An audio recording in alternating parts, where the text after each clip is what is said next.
Although I've been very interested to see what the Speak No Evil American remake looks like, I was very worried about it, to be honest. Not so much a year ago. This was also before Blumhouse made Imaginary and Night Swim, but they announced McAvoy was on board. They announced that they were doing an American remake. I was very fascinated, excited to see what that would look like, and now we have it, and it's actually pretty damn good. I was a bit worried, especially when the trailers came out. What they marketed seemed like a carbon copy of all the scenarios, everything going on in that original movie. It just seemed like it was going to follow basically beat for beat what they did in the Danish version.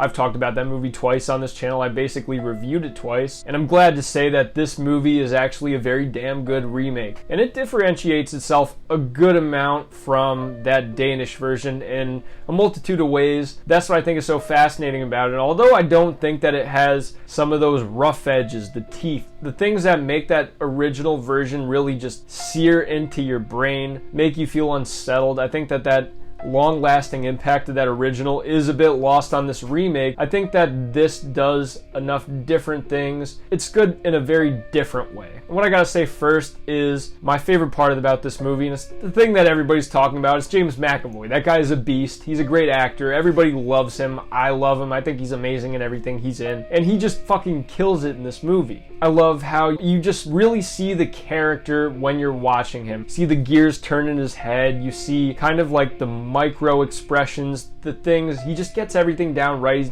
That's what makes it so insane that he's an actor playing a character. He really doesn't feel like that. When he talks, when he expresses himself in this movie, when he gets driven into those beast-like tendencies, feels like very different from just a regular guy. You see these almost, it seems like they feel like involuntary twitches is the way that his face works, the way that something switches off, something else switches on, the way that he acts. It's incredible. Easily the best part of the movie, the most engaging, and even I'd say an improvement over the original movie. Although I think the guy who plays Patrick in the original does his job perfectly, portrays that script perfectly. James McAvoy is just a masterclass of an actor, and you know, he's gonna bring his all to a role, especially something like this. And that's what I love about him. And two is that to a certain degree, I think what this movie improved over the original is that it's more believable to me that these people would stay in this situation than the originals, in that they felt so complacent. And I think that is the point of the movie. I think that's what makes it so good, is that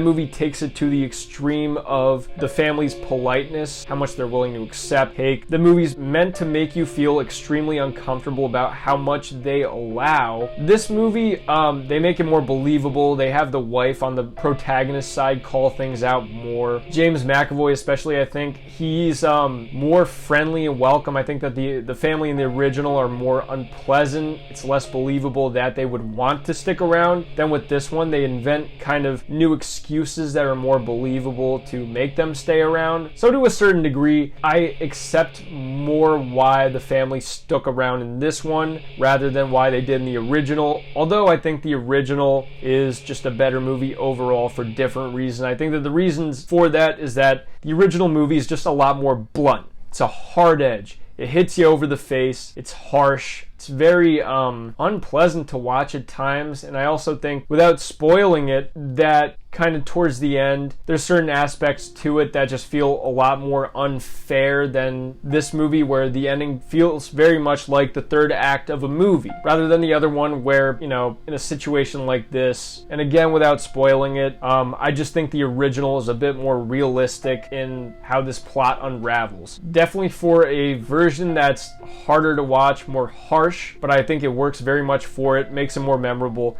This, I don't want to say it's a more generic version, but it's definitely more Americanized, definitely a Blumhouse movie, but it's the best possible version of that. They sell different ways in which this couple makes the protagonist couple uncomfortable. They sell different insecurities that this protagonist couple has that they didn't have in the original movie. They just kind of flesh out, motivate them a bit more in different ways that I find fascinating. And I'm glad that they did that. That's the thing that I was most worried about, was that it would just be basically a line-for-line remake of that 2022 movie. And I didn't want that. I wanted something different. And it plays out pretty differently, although the plot is, you know, essentially the same. But I'm very glad that it definitely takes some new risky directions. I think that they find different ways to pull a bait and switch on people that have seen that original movie, because I know that they probably thought the people who watched the original movie, they're going to be watching this like a hawk, trying to see what it does different, see if it does do anything different.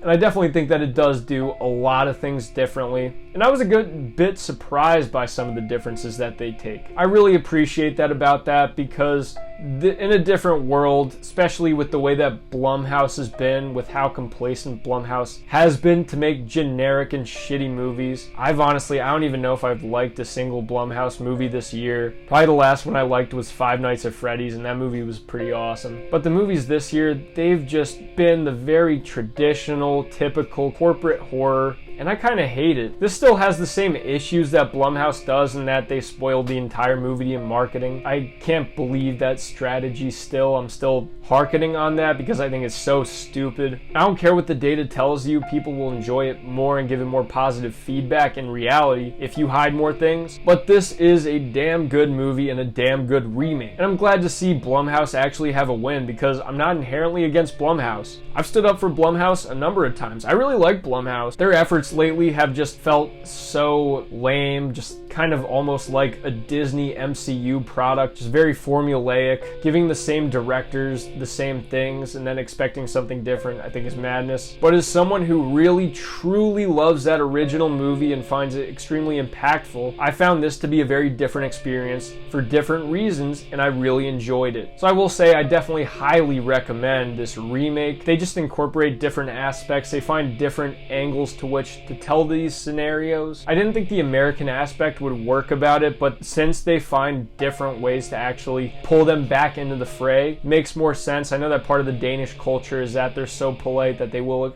tolerate borderline abuse, and Americans are kind of assholes. We're kind of assholes.